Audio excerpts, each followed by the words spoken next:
Alright, so what is good, YouTube? It is AD back with another reaction for today. Today's reaction, before I get started, Happy New Year's Eve to everybody that's watching my videos. If you're not watching my videos, please go watch it. Why not?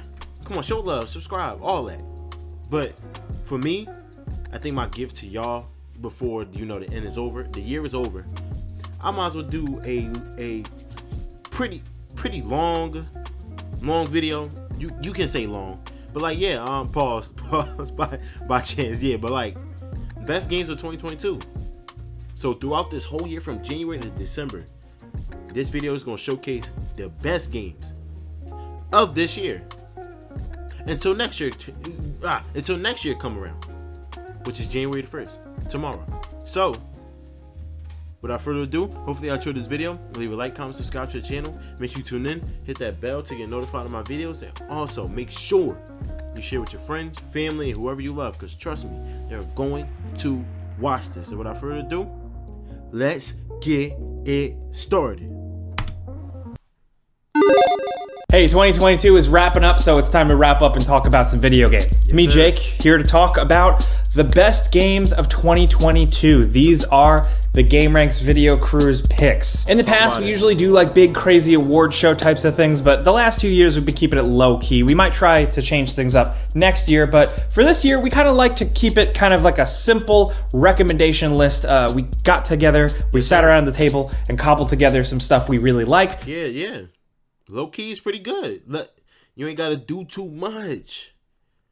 But when next year comes, you gotta do too much. I'm telling you, got to. A lot of it's stuff you've heard of, some of it isn't. Either way, just look at this not as like the end-all be-all games we think everybody should think are the best ever. No, just kind of like some fun recommendations from your friends here so you can get to know us a little bit more. Don't hate our picks, leave me alone. I definitely want to hear what yours are in the comments. If you've only played a couple of games this year, 1 game, 2 game, 20 games, it doesn't matter. Either way, leave your own personal list of some of your favorites. Because believe me, a lot of games came out this year, and even if you think it wasn't the greatest year for big AAA releases, there's a lot of gems. So we couldn't even cram them all in this video. So I've been talking way too much. Let's just roll right into the first pick. This is from Juan, one of our video editors, who brought A Plague Tale Requiem. For us, it's just an awesome sequel to an already great game that pays off in pretty much. Yeah, my girlfriend, she had the chance to play this game, and I was like, oh, it's fire. And that she was telling me about it was fire,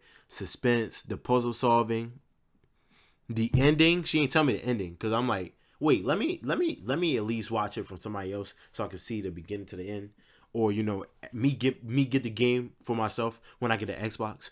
But like, yeah, like, top tier game for sure. Much every way, and for us really lived up to the expectations of the first game. Although it does go in a little bit of a different direction and a little bit more crazy and action set piece heavy, and there's a bit of a tonal shift, still with all the new stealth tools and just deeper encounters and just some really great moments, it is a memorable game. Not to mention the fact that it is absolutely stunning looking with some really great music, but also some incredible performances by the lead voice actors. If you like stories in video games, if you like getting whisked away on an adventure like we do, we like single player, straightforward adventure games, Plague Tale Requiem is a great one. It's fun to play, but also the story is incredible. It's more personal this time around, and it'll leave you feeling something, and that's important to us here. Sounds corny, but we love when a game leaves a lasting impression, dude. Next up, we have a pick, one of a few games that we didn't do a before you buy video on. It's Return to Monkey Island. This was suggested by our editor, our gameplay capture guy behind the scene, Eric, who suggests that it's like kind of an outsider pick, but you have to mention it. The Monkey Island games are iconic, so seeing Ron Gilbert, the series creator, returning after all these years is pretty surprising, but also the fact that the game turned out really damn good. Sure, like there was some and hawing about the new art style, but when you see it in motion, it looks really great, and a lot of the original voice cast is back here, and it's like grade A stuff. The puzzles are some of the best designed in the entire series, and the humor is pitch perfect. It's not like too goofy, it's not trying too hard, it's just natural, and it just worked for us here. It's not just a return to form for the series, it's up there with some of the best adventure games of all time. The puzzles are challenging, but not— You know what this game reminds me of? This reminds me of Pop Tropica. That's what it is, yeah. Pop Tropica. Just how the movements are for me. If y'all remember that game, please let me know in the comments. Come on, Pop Tropica was that. Especially for me as a little kid. chilling playing Plants vs. Zombies, Fireball, Water Girl on Cool Math. Come on now. Come on now. Not too obtuse or random, the dialogue is snappy and good, but it doesn't bog the game down. You never have to spend too much time hauling around environments, and the built-in hint system is really awesome and very helpful. It's just an all-around great adventure game. Even if you're not nostalgic for the series, we still just think it's really, really good and worth checking out. Next up, we gotta give some love to a JRPG, Xenoblade Chronicles 3. This is an epic 100+ hour JRPG that streamlines a lot of the overly complicated stuff from the previous games while still feeling better and more interesting, and then it tells a more personal and relatable, cool sci-fi story. The writing is a standout compared to most of the games of this type. It's just a lot better than what we've seen in recent years touching a lot of games. It's a massive, beautiful game with great characters, stellar voice acting, some incredible, almost god-tier music, and a fun and mostly intuitive battle system. Yes, basically the game is like one big tutorial, you know, you're still getting pop-up tutorials like almost literally 100 hours in the game, but it just keeps expanding its battle system and other systems and opening things up to the player, so it doesn't really feel stale ever. It's got everything you want in these types of games. Cool environments to explore, some despicable bad guys with some over-the-top bad guy music and voice acting, and a good amount of options for building out your characters. There's a lot more side quests this time around, and they're actually worth doing, because a lot of the side quests just don't give you basic rewards, you unlock new members. It's the most refined, fun, and approachable entry in the series. You know, you don't have to have played the previous games to jump into this one, so consider it if you're a Switch person. Radically switching gears, myself and Falcon both come to the table with Evil West. Evil West is not a perfect game. It's flawed, it can feel cheap, it can feel corny, but it still manages to be so unique. While on the one hand, you'll look at it as kind of like a third-person shooter mashup with the new modern God of War style gameplay. What they built here kind of feels like an homage or a love letter to early to mid 2000s games, like those games from, I'd say, the late PS2 to like the PS3 360 era, those mid-tier wild wacky games like Dark Watch and just a million other random games that ended up in the bargain bin but were still really charming and cool. Evil West is exactly like that. Not to mention the fact that it's just got cool monsters and a really fun combat system. It's not super complicated, there's not too much to say about this other than that, like, we're just backing up what we've been saying for years here. We love straightforward, single-player, fun action games. And while like there's been a lot of talk about like Bayonetta 3 and highlighting stuff like that, we wanted to give a little bit of love to Evil West. Now, one that I personally want to give a lot of love to is Cult of the Lamb. Cult of the Lamb did not get enough love from this channel this year, but it's one of my favorite games. I've put a ton of hours into it for just how unique and special it is. I would actually play that though. That looks nice. The fighting aspect looks nice. Well, the fighting mechanics is nice. I ain't gonna hold you. The artwork. Evil West though. I've seen that. I've seen other YouTubers like play it. You know, and the fighting mechanics don't. The fighting mechanics look too easy though. But it looks entertaining. I ain't gonna lie. It does. I ain't gonna complain about it. It is like the perfect hybrid of like an Animal Crossing kind of town management game mixed with a dungeon crawler with a cool demonic spin. You are tasked with straight up building a cult, but like in a cynical, funny way, like you're taking advantage of these poor other little creatures in the woods. Progressing, building up, powering things up, and then going into dungeons with some fun action dungeon crawler gameplay to get more rewards and progress things with some pretty good boss battles, but also just a really good vibe, tone, atmosphere that's like a little creepy but has a lot of levity and some incredible music, just like really good lo-fi jams. The game is quirky and charming, and while it looks a little cutesy on the surface, it's got a bit of an edge to it, but ultimately it's just a good game with a lot of addictive video game qualities, and it's like a big pot of soup that takes a bunch of elements from all different types of games and makes something really cool and really unique. It's definitely not like anything we've played in a minute. Next up, switching gears, we're getting a little crazy here, getting a little controversial, but Falcon wanted to bring up Sonic Frontiers. Yes, his before you buy was fairly critical, but it was from a place of love. You know, Sonic Team finally got their crap figured out somewhat and made a pretty darn good game that is only made better by a physics mod on PC that adds momentum and tightens up turning. But even if you don't play with that, if you like Sonic enough and can put up with some jank here and there, Sonic Frontiers has some good gameplay moments to it. I know some people trashed it, and it's pretty fair to be very critical of it, but ultimately it left us excited for the future of Sonic. Even though the game needed more love and more time in the oven, they figured out a lot of Sonic elements in an open world, and we're excited to see what comes next. Next up from Juan, we have a game called Neon White, another one that we didn't do a Before You Buy for and didn't have a lot of time to cover, but essentially, in his words, this is fun and addictive. It's got solid gameplay, and the sense of speed and movement is so satisfying. The randomness that cards bring to this gameplay, this whole element of traversal, will really get you hooked and turn you into a leaderboard person, a perfectionist. There's a story, there's a sense of style with this game that is very different, very cool. You might be a fan, but you might not, but still, it's that raw gameplay, that freaking fun factor that this game brings that is unbelievable. Neon White is just really cool, straight up. Next up, we have a game that I've talked about a lot on the Friday news show, and Andrew brings it to the table, Vampire Survivors. In his words, never heard of it either.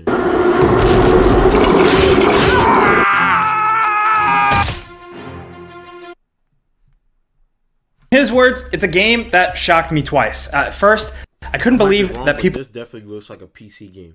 If I'm wrong, then it's probably on Xbox.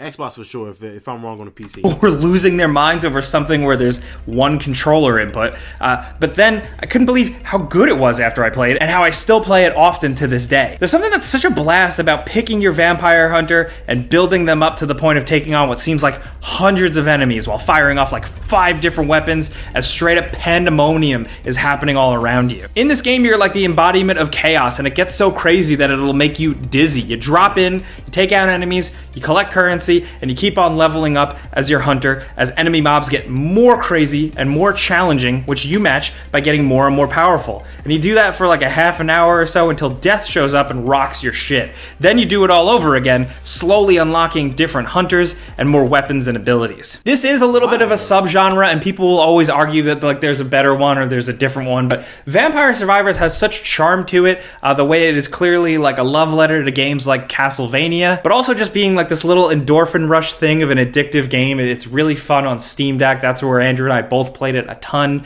but it's on multiple platforms now, including mobile, which is dangerous. Some of you guys are gonna see this game and just think we're crazy and full of shit because it just looks like this boring idle clicker, and like, okay, I get it, but can't help it. We really loved it and sunk a ton of time into it this year. Our next pick from Eric is a game called Tunic. Tunic really manages to capture like the mysterious feeling of playing an old game back in the day when you had no idea what you were doing. It has some of the most rewarding exploration and some really amazing like aha. Yo, that's the best games though. Think about it. Because if you don't know what you're doing, you just go into the game.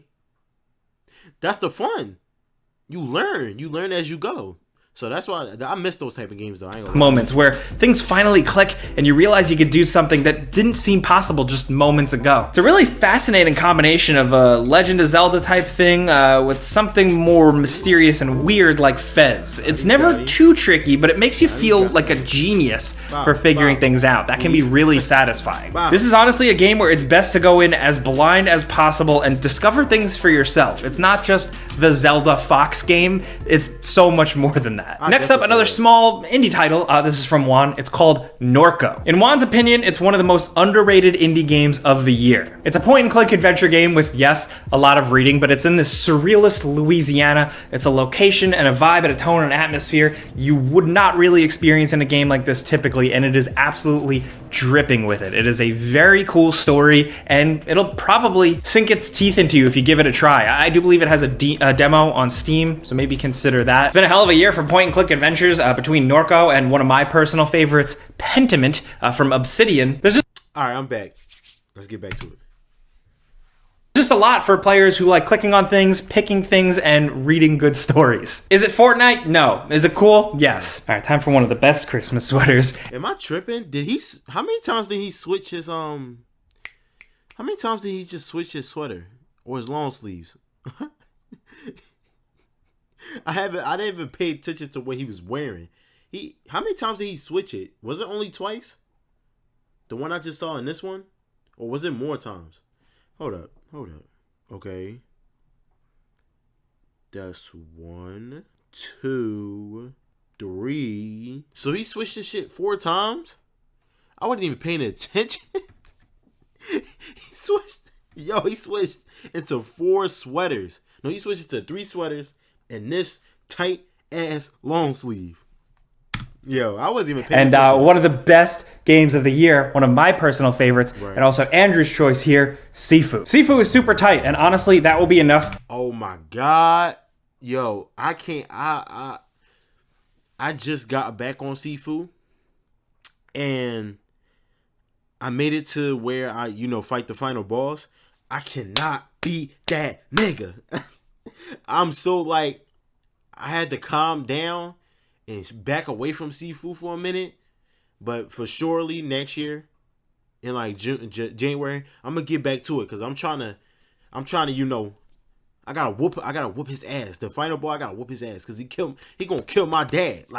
But yeah, this game definitely. Oh my god, when people was getting this joint, fire, weave. Come on now, the fighting mechanism, delicious.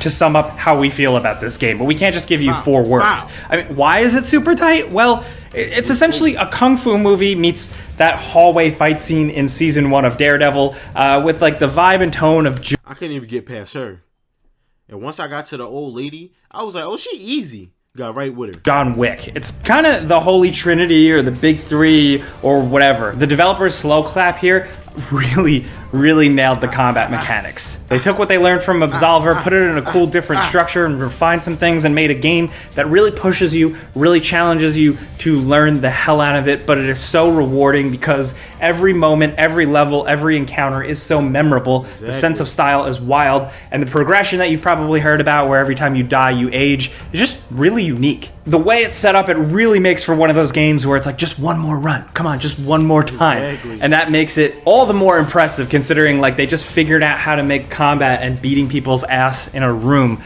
that endlessly replayable. They've added stuff to it. They've added like different options, different modes, different skins and stuff like that since it did release earlier in the year. But it is so satisfying. When you get good at this game, it is In Andrew's words, Sifu is an achievement. Its simplicity in overall structure and the intricacies of the combat combine to create what we would describe as a perfect video game. That's high praise, I know, but we got another solid one. We're getting into predictable territory, but God of War Ragnarok. All of us here pretty much put this on the list just because we loved God of War 2018. Delicious. We got a lot more of it here. More gameplay, more encounters, more endgame stuff, more to kill, more side quests, bigger explorable areas, but also a damn good story. We're all kind of arguing, we're still kind of like, tossing it up whether or not it's better than God of War 2018 story-wise, but still, doesn't matter, it's still a well-told and interesting story. Seeing Kratos kind of lighten up a little bit after all this time is very interesting. Seeing Atreus grow into what Kratos kind of taught him and kind of beat him into submission to be was really cool. And seeing more of this Norse mythology world that they're building out and some good old-fashioned God of War gods that are just shitty and you want to punch them was really good to see. They definitely delivered on a lot of that stuff. The game is still new, so like we're not going to go into spoiler territories or anything like that. A lot of people are still working their way through it because there is a lot of game here, a lot of gameplay, a lot of side quests and stuff, but it is all very satisfying. God of War Ragnarok is damn good, from the music to all that gameplay that I said, but for me personally, really like the story and the performances and stuff. It's worth delicious. Worth highlighting. It's worth celebrating. They did it. They didn't screw it up. And also, like, we're wondering where the hell things could go next. Last but not least, I hope that when they if they make a movie, they need to start from. They need to start with the God of War 2018. I think they should start with that, because that would be way better than going back to the older ones. But if they do go to the other ones, they got to do it right. If they don't do it right, they got to box me. I'm sorry. At least all of us here, from Atul behind the scenes, Eric, Andrew, Juan, all of us, in terms of like the game we've played the most this year and the videos you guys have watched the most, the videos we've made the most about, it's Elden Ring. Stop me if you've heard this one before. I mean, yeah, Elden Ring won Game of the Year at the Game Awards. Many other websites have given it its Game of the Year. So, like, we hate to just be like, yeah, us too. But, like, it is what it is. It's really good. We really like it. Especially for me here personally, it's probably, like, the less of the Soulsborne person of the crew. It really hooked its claws in me more than any other From Software game. And that's just because of the really cool open world that it was just riddled with things to discover every moment. Like, there's just so much hidden shit out there, and it's really up to you to just go out there, figure it out, and have fun. And that's what I liked about it the most. Not to mention just some good old FromSoft RPG stuff with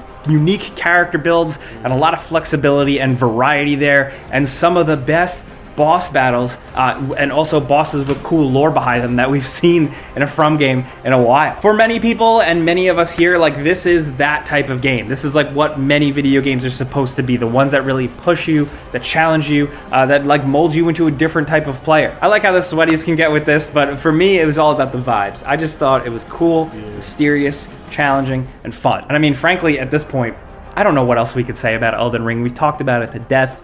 Other than that, we're looking forward to some possible DLC or an expansion pack or something. I'm starting the game. Well, I didn't technically finish, but I was like, all right, I think I'm doing this. I'm doing my character the wrong way. So I basically start over, and now I'm right here, and I'm having a hard time beating his ass. But I know that once I get my my level up, get the grinding, that dog done. I'm putting him in the pound for sure.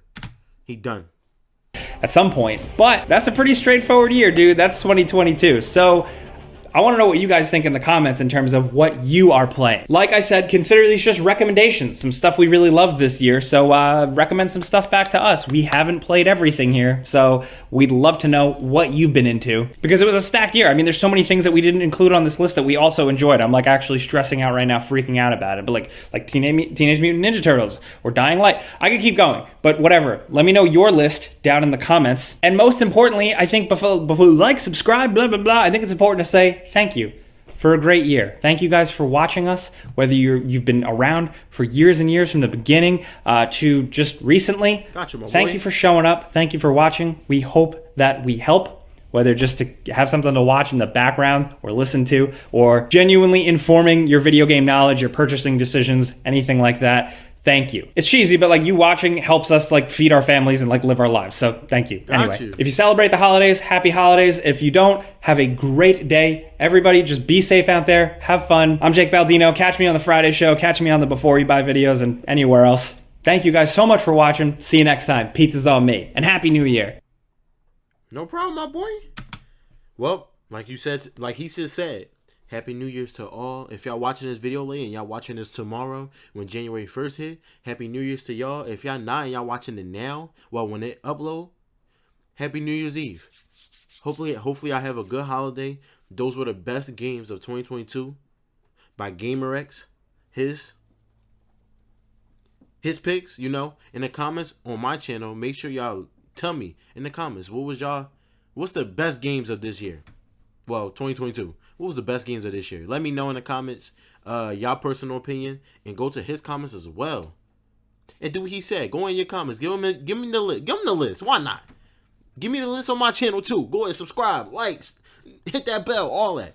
But yeah, without further ado, hopefully I enjoyed this video. Leave a like, comment, subscribe to the channel. Make sure you tune in. Hit that bell to get notified of my videos, and also make sure you share with your friends, family, whoever you love, because trust me, they're going to watch this. And without further ado, I'll see y'all on the next one. I'm out of here. Peace. Happy holidays to y'all.